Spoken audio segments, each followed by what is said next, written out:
The more you reveal your pain, the more people may want to hurt you, although it does not always happen. It is common for some people to take pleasure in seeing you suffer or even contribute to it happening or worsening. This behavior of sadism and envy, unfortunately, is present in many and can indeed hinder your personal growth in various fields of life, be it at work, in a circle of friends, or even in the family.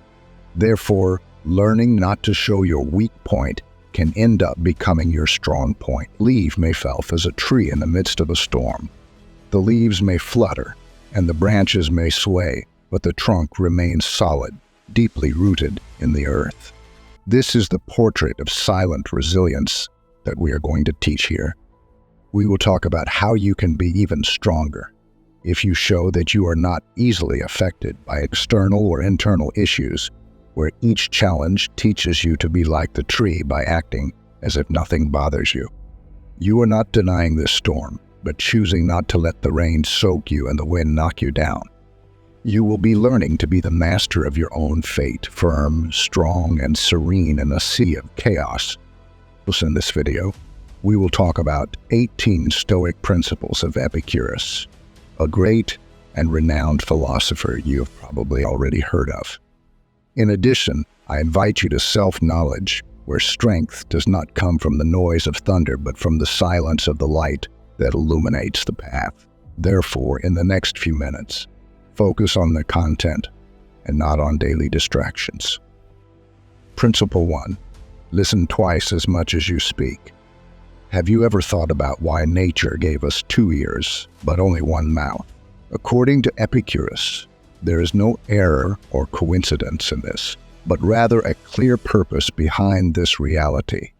Not to fall in love with our voice as much as we are called to fall in love with the voice of others. It is by learning from others that we advance in life, not by repeating our own speech over and over again. So from today, start paying more attention to what people around you say and less to what you have been upholding until now. Principle 2. Always expect the worst. One of the biggest causes of anxiety and its devastating consequences is believing that unfavorable circumstances are waiting for us in the future. We fear that our children will abandon their studies, that we will be fired from work, that our spouse will confess to us that they have been having an affair with someone else, or that something else bad will happen to us, such as going bankrupt. The problem is that one day we fear one of these problems, and the next day another and another. The path of life, in addition to reserving good and happy parts for us, also reserves a handful of problems that are inevitable. Therefore, we live in permanent stress caused by different stimuli each day.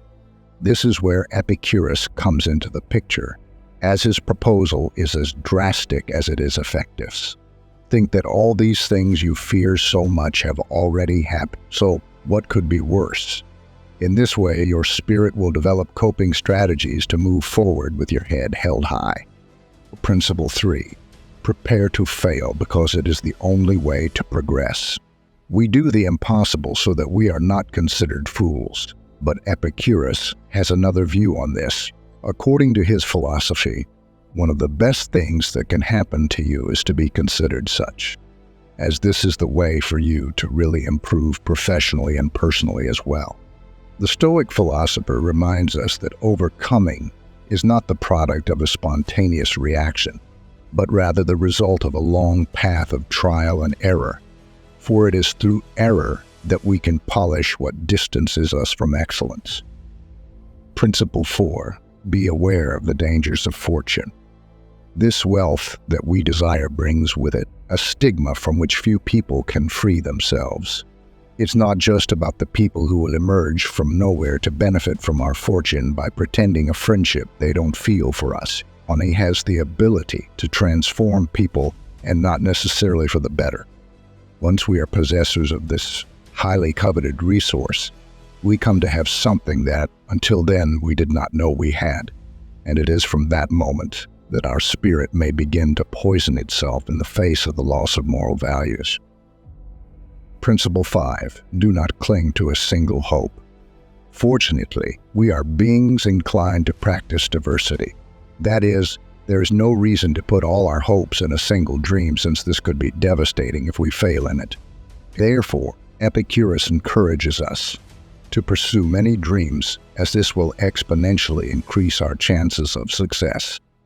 Principle 6. Always remember that death is waiting at the end of the road. This is not advice that calls us to pessimism, but to be aware that death is the final destination of all our actions and especially our efforts. Once we have this in mind, perhaps we will start to evaluate to what extent it is worth spending 20 years of our limited life saving to pay for a house that, as much as it weighs on us, we will not be able to take with us wherever we go once death visits us. Just as we carry in our bag those objects that we consider indispensable for our daily life, such as the phone, credit cards, and our toothbrush, it would greatly benefit us to carry a small notebook with these Stoic, because thanks to them, we will no longer see setbacks as misfortunes, nor life as internal time we have at our disposal, but we will acquire a more realistic view of our existence and certainly make better use of our time of life. Principle 7. True wealth lies in a contented spirit. Due to the Stoicism, Epictetus had his particular conception of happiness, and we can know it through one of his famous phrases. A wise man is one who does not fret over the things he does not have, but rejoices in those he does have. This reflection is more than a thought. Translated as advice to learn to stop feeling afflicted by those riches that are not yet part of our life. Because while we allow ourselves to complain and mourn for what we lack, we lose valuable minutes of happiness in which we could thank for everything we have achieved so far, which is much more than our eyes are trained to appreciate. Thus, a rich person is, above all, a happy person. Principle 8. Incorporate humility into your life. If you really want to learn something, it is essential that a person learns what they believe they already know. Through this phrase, Epictetus calls us to make use of our humility, especially in the realm of going through life boasting of the pride of knowledge distances us more and more from the authentic knowledge that arises from the conviction that we are completely ignorant about what we intend to learn. In this way, we will look at everything through the eyes of a child, which harbors as much capacity for wonder as they do a desire to learn. For Principle 9, guilt is synonymous with plague. Narrow-minded people blame others. Ordinary people blame themselves. But the wise see all guilt as foolishness. Thanks to this phrase from Epictetus, therapists nowadays have begun to approach guilt as a feeling to be eradicated from our lives, or somnolence. The only way to win the competition against guilt is to refuse to play with it. The problem is that it results in an easy path, since by blaming others or ourselves, we completely absolve ourselves of the responsibility to correct the mistake. Before resorting to it is a temptation that is hard to escape. Only those people driven by a firm determination to overcome are capable of avoiding guilt and still manage to take responsibility for their actions. Principle 10. Make alliances with winning people. It's curious how when someone sneezes next to us, we immediately move away, invaded by the fear that they will infect us. However, we are not so cautious to avoid one of the most lethal contagions we are exposed to daily. Epictetus left us a wise piece of advice about this. Surround ourselves with people who make us want to give our best, because people's behavior greatly influences our state of mind.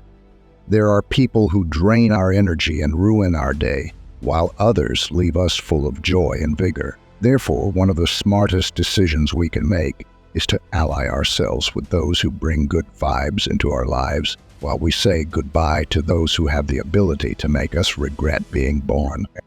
Principle 11. Never forget that your reactions forge your destiny. We should not take our reactions lightly, as they are definitely what mark our success or our failure. And Epictetus was very categorical about this. He taught us that we do not have the possibility to choose what happens, but how to manage it. Misfortune can fall upon any of us, but it is what we do from its arrival that will mark the difference from that moment. For some people, a divorce means entering the world of depression and victimization. In contrast, for Epictetus, it is a golden opportunity to start on the path of self-knowledge. Remember that your life is not what happens to you, but what you do. Principle 12. Always fulfill your duty. Each one of us has a role in society and in the world, and the sun does not need praise or enchantments to rise each morning, but it does every day, and that's final. Just as every part of nature does its job, we must fulfill our obligations. If we are waiting for pleasure or praise to do our work, we are failing both the environment to which we belong and ourselves. If we know what our task is and are aware that other people depend on it, it is our moral duty to carry it out without waiting for anyone to remind us. Principle 13. Do not hate those who hate you. Simply ignore them.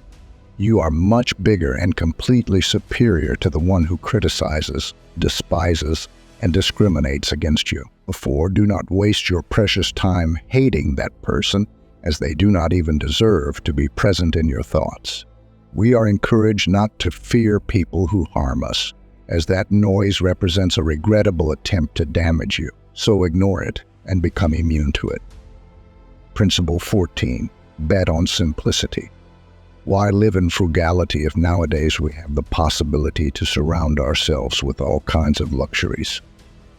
The answer is much simpler and more logical than you think, because wealth does not maintain itself, but requires commitment and a lot of daily energy to be able to preserve this system of luxuries and wealth. In contrast, when we opt for a simple lifestyle, we stop being surrounded by the pressure of having to meet the due dates of bills, loans, and credit cards.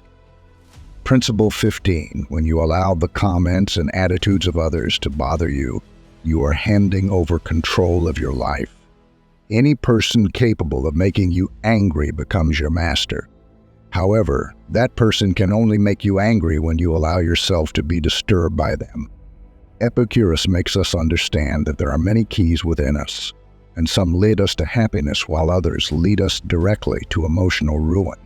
And it is precisely this last key that we hand over to those who make us angry. The solution to this problem is to put up a barrier that prevents us from being affected by the attitudes of others, because definitely, each one is the owner of what they say and also of what they decide to listen. Principle 16. Friendship is above wealth. True wealth is genuine friends, as they will be there to support us if one day our material fortune dissipates. Therefore, dedicate yourself to cultivating true friendships, and you will be making a very profitable long-term investment. Principle 17. Always extract the benefit from things. Whatever happens, it is up to you to take advantage of it or not. These were the words of Epictetus. As you can see, it is not about having the option to take the good out of adversity, but that doing so is our duty. As long as there's intelligence in you, there will be the ability to realize the advantages you can take from the situation that has struck you.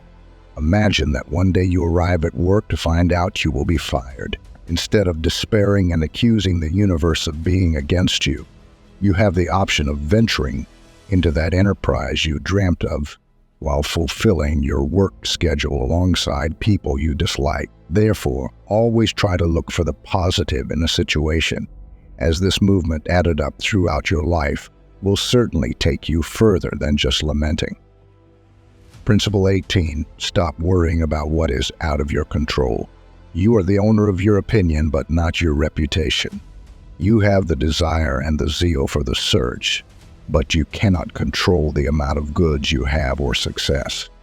Therefore, worrying and getting bitter about those things we cannot control is simply making the decision to waste time. According to Epictetus, we are called to cultivate those values that we have the possibility to change, but it is also our responsibility to let go of what is out of our control and thus let fate take care of it. In addition to being incredibly useful for everyday life, Stoic principles are teachings that can help us navigate bad times with interest and resilience. As there is no place in their philosophy for fantasizing, but only for applying what is learned and moved. I hope you liked the video, and since you've made it to the end, share your ideas with us and write armored wisdom in the comments. If you're new to the channel, please subscribe. See you soon.